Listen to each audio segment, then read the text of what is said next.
Assalamualaikum warahmatullahi wabarakatuh. Selamat siang Anda semuanya. Bertemu lagi kita dengan materi yang baru, yaitu distribusi peluang binomial. Kalau sebelumnya kita pelajari tentang distribusi peluang variabel acak, sekarang kita masuk lagi ke yang binomialnya ya. Ya, kita lihat bagaimana materinya. Nah, di sini untuk melihat soal yang mengandung percobaan binomial itu ada beberapa ciri-cirinya. Yang pertama yaitu percobaan yang dilakukan merupakan dua jenis kejadian yang saling lepas. Jadi harus saling lepas dulu dia kejadiannya baru termasuk dia percobaan binomial. Kemudian hasilnya ada dua jenis yaitu bisa berhasil atau gagal. Hanya dua jenis saja. Dan yang ketiga, kejadian berhasil itu kita lambangkan dengan P, dan kejadian gagal kita lambangkan dengan Q. Nanti P dan Q ini dia bernilai 1. P tambah Q kalau kita jumlahkan peluangnya itu bernilai 1. Dan yang terakhir, ciri-cirinya percobaannya saling bebas. Antara satu percobaan dengan satu percobaan yang lainnya itu tidak saling mempengaruhi. Itulah ciri-ciri dari percobaan binomial. Untuk mencari peluang binomial, kita memiliki rumus peluangnya. Jadi kita tidak menggunakan rumus peluang NA per NS. Peluang untuk sebuah kejadian X yang sama dengan X kecil, di mana ini adalah nilai dari percobaannya, itu sama dengan kombinasi NX dari peluang berhasil berpangkat X dan peluang gagal berpangkat N kurang X. Jadi N ini merupakan banyak percobaan, sementara X merupakan banyak percobaan yang berhasil. Kita lihat contohnya agar lebih paham. Dalam pelemparan mata uang sebanyak 10 kali. Nah, berarti yang 10 ini merupakan N. Tentukan probabilitas mendapatkan 8 kali kemunculan gambar. Yang 8 ini adalah X kecil, ya. Maka untuk mencari nilainya, kita gunakan rumus peluang X sama dengan X kecil, mana X kecilnya adalah 8, itu sama dengan kombinasi NX. N-nya adalah 10, kombinasi 8, peluang berhasil berpangkat X, yaitu 8, peluang gagal berpangkat 10 kurang 8. Nah, sekarang masalahnya P dan Q-nya belum kita ketahui. Berapakah nilai P dan Q? Dalam pelemparan mata uang. Berarti dalam pelemparan mata uang, X itu adalah kejadian kemunculan gambar. X adalah munculnya gambar. Jadi munculnya gambar dalam pelemparan sebuah uang logam, itu P-nya adalah setengah, peluangnya adalah setengah. Kan kemungkinannya hanya 2 ya, angka dan gambar. Berarti Q-nya juga setengah, karena P tambah Q kalau ditotalkan harus bernilai 1. Maka kita lanjutkan, kombinasi 10, 8 itu adalah 10 faktorial per 8 faktorial kali 2 faktorial dikali setengah berpangkat 8 dikali Q-nya setengah berpangkat 2. Di 10, 9, 8 faktorial, 8 faktorial kali 2, ini kita coret, 2-nya kita coret jadi 5, kali setengah berpangkat, ini bisa kita kalikan ya. Kalau dikalikan pangkat kita jumlahkan jadi pangkat 10. Di 5 kali 9, 45, dikali setengah berpangkat 10.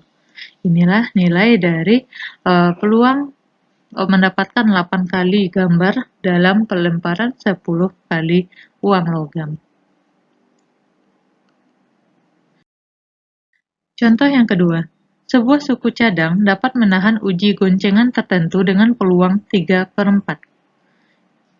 Hitunglah peluang bahwa tepat dari 2 dari 4 suku cadang yang diuji tidak akan rusak. Artinya di sini peluang suksesnya itu adalah 3/4. P-nya 3/4. Tidak akan rusak ya, berarti ini adalah peluang suksesnya. Sementara peluang gagalnya itu adalah 1 dikurang 3/4, yaitu 1/4. Maka di sini 2 dari 4, berarti yang X kecilnya adalah 2, 4 merupakan N-nya.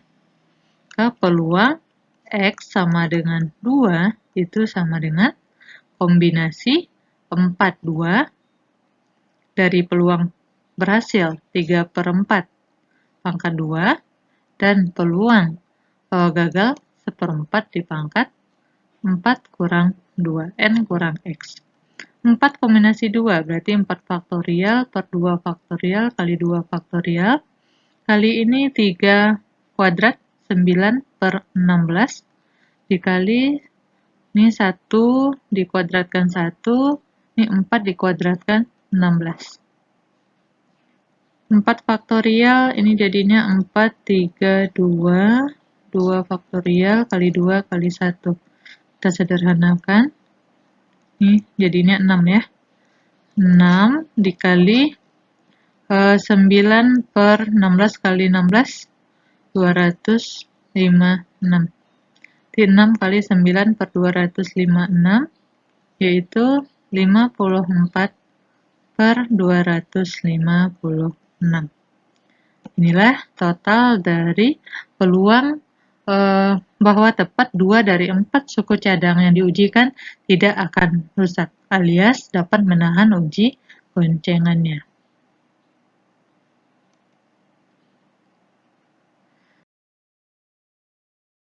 Contoh yang ketiga, dalam tes kenaikan pangkat suatu perusahaan diberikan 3 nomor soal, yang masing-masing jawabannya benar atau salah. Jika X menyatakan jawaban benar dari 3 nomor soal tersebut, susunlah distribusi probabilitas variabel acak X. Jelas di sini X-nya menyatakan jawaban yang benar. Berarti dari 3 soal yang disediakan, berarti ini adalah N-nya. Dari 3 soal yang diberikan, nilai dari X itu bisa jadi 0, bisa jadi 1, bisa jadi 2, bisa jadi 3. Artinya bisa jadi tidak ada yang benar, bisa jadi 1 yang benar, bisa jadi 2 benar, atau 3 yang benar. Nah, kita cari peluang masing-masingnya. Peluang yang pertama untuk X sama dengan 0. Digunakan kombinasi, N-nya adalah 3, berarti kombinasi 3, 0. Jadi X-nya 0 itu adalah kita ambil dari sini. 3 kombinasi 0, di mana peluang benarnya adalah setengah. Kenapa setengah? Karena kemungkinannya ada 2, benar atau salah. Berarti peluangnya adalah setengah.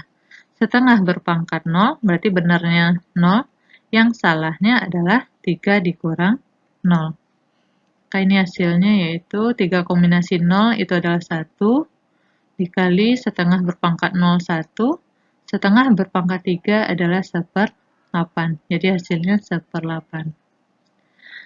Yang kedua, kita cari peluang X sama dengan 1, artinya 1 yang benar. Di 3 kombinasi 1, setengah berpangkat 1, kali lagi setengah berpangkat 3 kurang 1. 3 kombinasi 1 yaitu 3 dikali setengah, setengah pangkat 2, 1/4. Berarti nilainya 3/8. Selanjutnya, peluang X sama dengan 2. Artinya 2 yang benar. Di 3 kombinasi 2 dikali setengah berpangkat 2, kali lagi setengah berpangkat 3 kurang 2. Yaitu 3 kombinasi 2 yaitu 3, kali setengah pangkat 2 1/4, kali setengah pangkat 1 yaitu setengah. Hasilnya yaitu 3/8. Kita lanjutkan. Peluang X sama dengan 3. Berarti kombinasi 3 dari 3 untuk setengah berpangkat 3 kali setengah berpangkat 3 kurang 3. Yaitu 3 kombinasi 3, 1, kali setengah pangkat 3 1/8, setengah berpangkat 0 yaitu 1. Jadi jawabannya adalah 1/8. Sehingga kalau kita nyatakan dalam bentuk tabel distribusi probabilitas, untuk X-nya sama dengan 0, ini peluangnya tadi sudah kita peroleh yaitu 1/8. Untuk 1 kita peroleh 3/8, untuk 2 kita peroleh juga 3/8, dan untuk 3 diperoleh 1/8. Sehingga kalau kita totalkan semuanya, jumlah dari peluang X sama dengan X kecilnya, mulai dari X kecilnya 0 sampai 3, itu totalnya tetap 1. Jadi, kalau sudah 1 berarti perhitungan kamu sudah benar.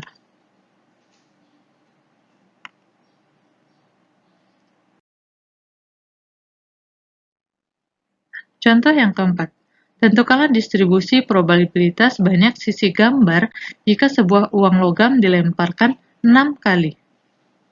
Nah, untuk contoh yang keempat ini, silakan kamu cobakan sendiri di catatan ya.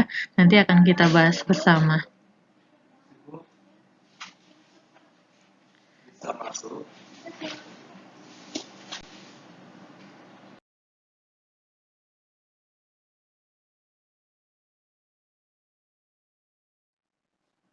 Oke, demikianlah materi kita untuk distribusi probabilitas peluang binomial.